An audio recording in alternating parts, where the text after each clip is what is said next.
যোৱাকালি যি হৈ গ'ল ছেকেণ্ড টাইম থাৰ্ড টাইম যাতে এনেকুৱা হ'ব নোৱাৰে প্ৰমোদ বড়ো ডাঙৰীয়া নিজৰ UPPL সদস্যসকলক বা কৰ্মীসকলক কণ্ট্ৰল কৰক আমাৰতো কণ্ট্ৰল আছে কোনো প্ৰব্লেম নাই কোনো ইমোশ্যন কাম কৰিব দিয়া নাই মই অৰ্থাৎ পিছফুলি ৰাইজৰ মাজত সোমাই পেলাই ভালকৈ কাম কৰিবৰ কাৰণে মই ইতিমধ্যে নিৰ্দেশ দিয়া আছে আৰু আমাৰ ফালৰ পৰা কোনো চিন্তা কৰিব নালাগে আমাৰ যোৱা 8 তাৰিখে আমি BPF দলৰ যেটো ইলেকশ্যনৰ যেটো ষ্টেৰিং কমিটি আমি 8 তাৰিখ খাজলগাঁৱত আমি বনাইছো ইয়াৰে চেয়াৰমেন হিচাপে প্ৰদীপ কুমাৰ ব্ৰহ্ম ৰিটায়াৰ্ড SP আৰু চিফ কনভেনৰ হিসাবে প্ৰবীণ বড়ো ডাঙৰীয়া আমাৰ দলৰে ভাইস প্ৰেসিডেন্ট এই দুইজনক দায়িত্ব দিছো আৰ টোটাল আমাৰ কমিটি আছে 60 জন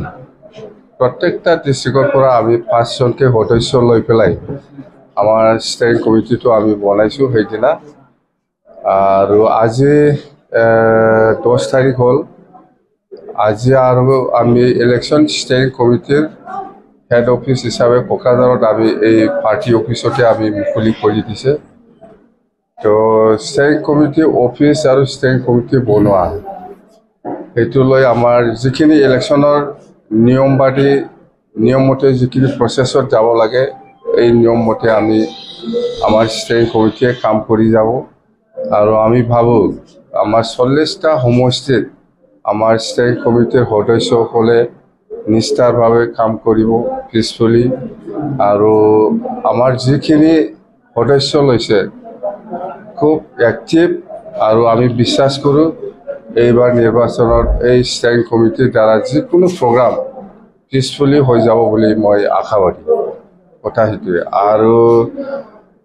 যোৱাকালি ৰাতি আমাৰ চিৰাং দুৱাৰ 14 আৰু বাউখুংগ্ৰি সমষ্টি দুটা সমষ্টিত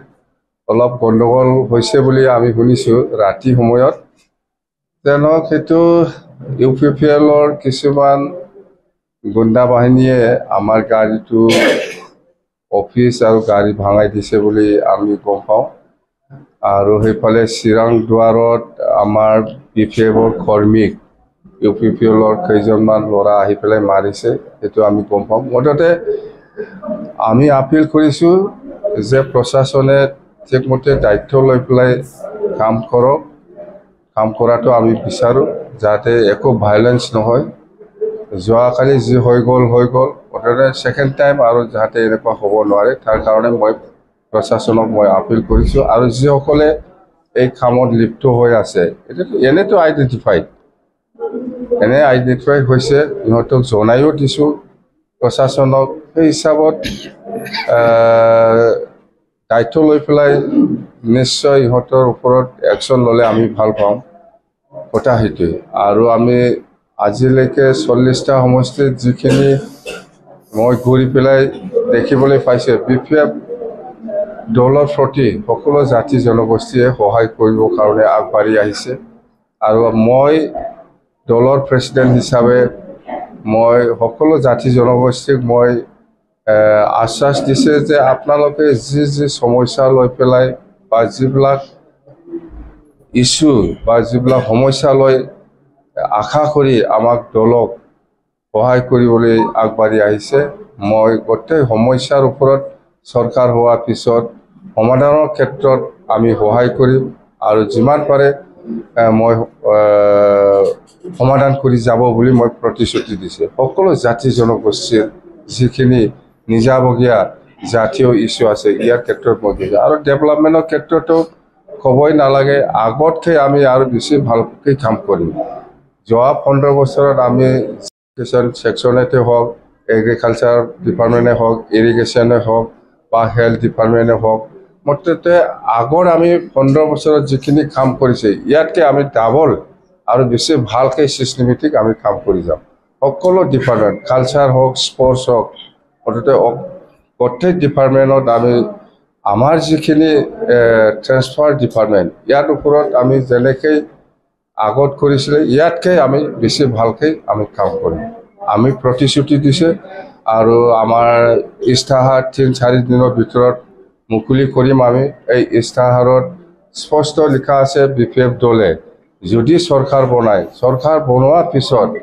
আমি কি কি কাম কৰিম ৰাজ্যৰ কাৰণে এইখিনি গোটেই কথা স্পষ্ট লিখা আছে এই ইস্তাহাৰ যেতিয়া ওলাব তেতিয়া আৰু আমাৰ BTC বাসী ৰাইজে আৰু বেছি স্পষ্ট হ'ব কথা সেইটো আমাৰ একো ক্ষতি নহয় বা ক্ষতিও কৰিব নোৱাৰে